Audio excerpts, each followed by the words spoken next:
Joe Biden's EV obsession getting slapped across the face with a hard dose of reality. One of America's biggest rental car companies, Hertz, trying to sell 20,000 electric cars from its fleet and pump that money back into the good old-fashioned gas guzzlers. Making this green energy fail all the more hilarious is that just months ago, the White House was bragging how Hertz was accelerating the EV transition. But it's not all that surprising why Hertz is doing this. You're more likely to see Greg play center for the Lakers than you are to find one of these dang EV chargers. Biden got billions to shell out on them. He built zero. Zero. Mayor Pete, however, isn't ready to give up on the EV dream. I take very personally the importance of the fact that America led the world in the automotive revolution. Now that we're in the midst of the second automotive revolution, it is critical that America do so once more. He just bored me to death in 5 seconds. Yeah. Now you know what we feel. Greg? I guess the truth hurts. Ooh. Oh. Good night, everybody. Can I leave early? You know, here's the deal.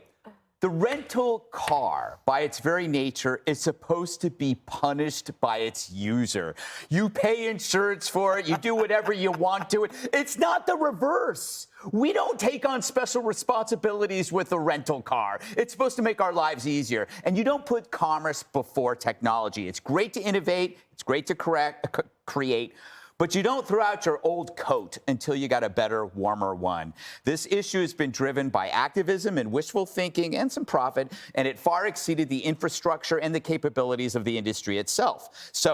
And also you have the media that bought into the climate science, which wasn't real. So what you're seeing in Germany, they're now forced to use less electricity now than they did in the 1970s because they phased out a basic need on the false presumption that something would take its place. They were wrong. It's stupid. And I say this applauding electric vehicles because some are impeccably designed, but they're a supplement to the existing gas vehicles because it's impossible right now then to handle the load. I think, these watching politicians trying to ban gas-powered cars, knowing that it's impossible and what it's going to do to the American hardworking citizens is cruel. They're putting the cart before the horsepower. But they're willing to punish you because they are impervious to the hardships. Dana, so Hertz is, I guess it's a little embarrassing. Do you think the White House is conscious that this is even happening? Do you remember when we did the story about how all the car dealerships had all the extra inventory of EVs and they couldn't sell them? And the White House had the audacity to say, the car dealers are wrong. Right. As if they don't want to make money. Yeah. Of course they want to make money and sell these cars. DeSantis said something the other night about this whole thing. He said, we do have market-based solar and it's a compliment, but we cannot walk away from reliable energy. That sounds like a reasonable thing. Like, why wouldn't the left say, okay, actually, that makes a lot of sense. The administration needs to build so many charging stations to meet their goals. I got this from the automakers today. They would need to do 414 chargers would need to be installed every day for the next 7 years in order for them to keep up with the demand. Plus, it was not a good week for the Biden administration's climate agenda. They got knocked back by the Fifth Circuit on their whole dishwasher plan to make you basically have no water for your dishwasher and the washing machines. And the other thing is consumers don't like it. So instead of putting money behind innovation, they're trying to put the, cart before the horsepower. That was a great line. Thank you. Great line. I have to give him that. Do you have any great lines, Harold Ford Jr.? No, so I think about this. I've been told that at the beginning of the show, John. Oh, I was joking. Oh, he's sensitive. No, that's the last thing I am. The infrastructure for this stuff is going to happen. I remember when we were making the transition. Remember when you used to get in the car and the seatbelt would automatically come on and no one wanted to wear the seatbelt? Now everyone wears a seatbelt. Everyone understands the reasons behind it. I remember when we were trying to transition in a public health standpoint to no smoking in public places. And I was in Congress, I said, I can't imagine states like Tennessee and North Carolina embracing this. And we've made this transition. This is a difficult and different transition. Think about this. We produce more oil in America in 2023 than we ever have. And I hope we continue to over the next several years because the transition is not gonna, I think Democrats or Republicans, or for that matter, activists who believe that we somehow or another gonna shun and move away from oil and gas altogether over the next 6 months or 12 months, that's ludicrous.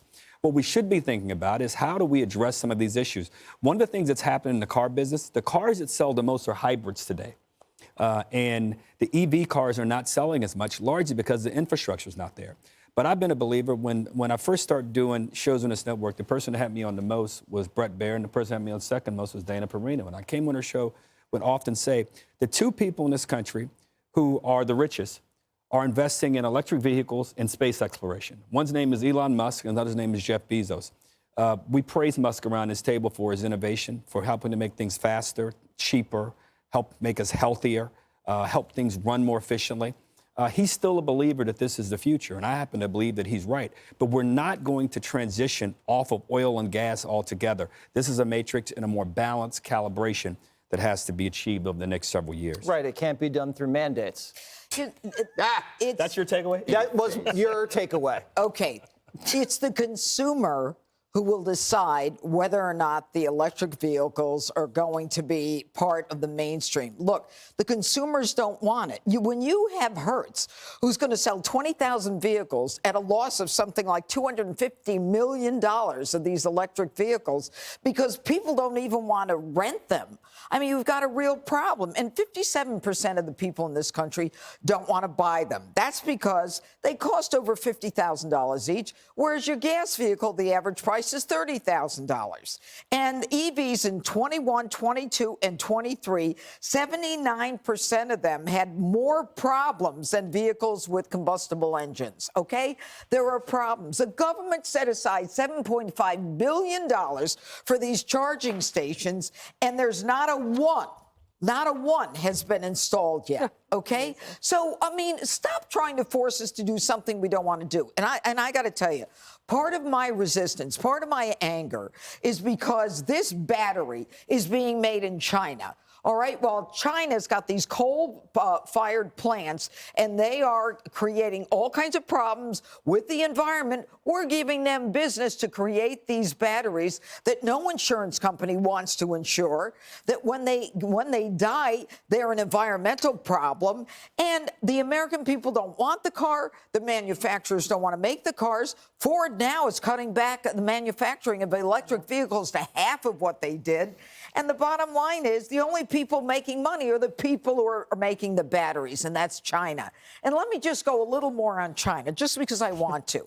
On Monday, this administration decided that Chinese nationals coming across the border, instead of answering the 40 questions that everybody else has to answer, they only have to answer 5 questions, following the uptick in Chinese nationals. Okay, I'm tired of giving China the benefit of the doubt. I don't want to buy a car that they're responsible for building, and I think the American people agree, and that's it.